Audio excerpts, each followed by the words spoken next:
Hi everyone! Today I'm going to be talking a little bit more about the history of special education, where the civil rights movement for special education kind of started, and how people with disabilities have been treated in the past.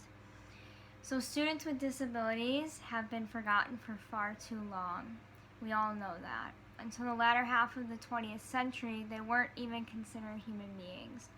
As deinstitutionalization happened, there were really three big events that really started to change the course of American education. In 1954, Brown v. Board of Education banned segregation in public schools. Now, the wealthier white parents who had children with disabilities started to become annoyed because if Black children, who at the time were seen as less than human, could attend schools, then why couldn't their children? The second event was the Little Rock Nine. On September 4th, in 1957, 9 African American students became the first Black students to attend a public high school in Arkansas. Exactly a month later, the Russians launched Sputnik into space, starting the space race with America.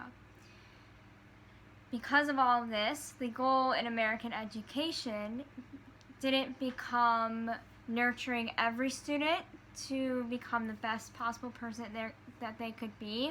The goal was to foster the knowledge of our best and brightest students so that they could grow up and change the course of history. All this time, students with disabilities were left behind. They were not considered at all. I think the most tragic thing of all of this wasn't that they were forgotten or not considered. It was that they were limited. For no one at the time thought that someone with a disability could contribute to society. For decades, all people were told was that people with disabilities were better off being institutionalized. But by doing this, they were being starved of human development. No one thought that people with disabilities could learn, could get a job, or live independently. Outside people put limits on them due to their lack of understanding.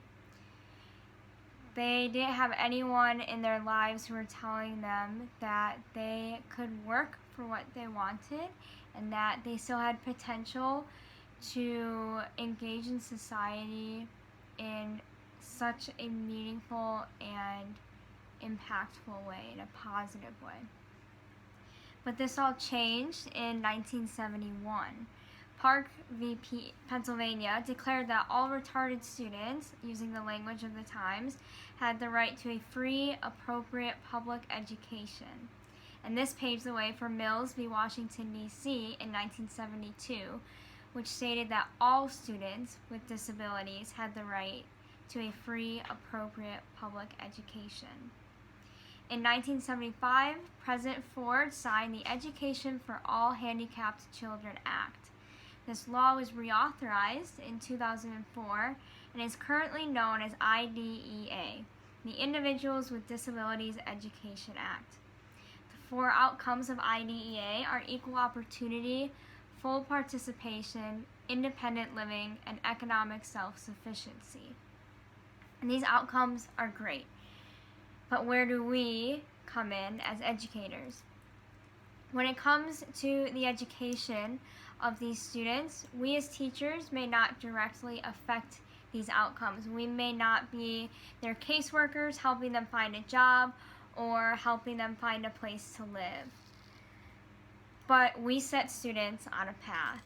We can aim their trajectory and adjust it slightly, even if only by 1 degree. We prepare students so that they can grow as human beings and participate in society in a real, meaningful way. We may be the first person in a student's life that shows them that they have potential and encourages them to reach for it, to go for it. And that in and of itself makes our job as teachers so worth it. I loved talking about this with you guys, and I will see you guys next time. Bye!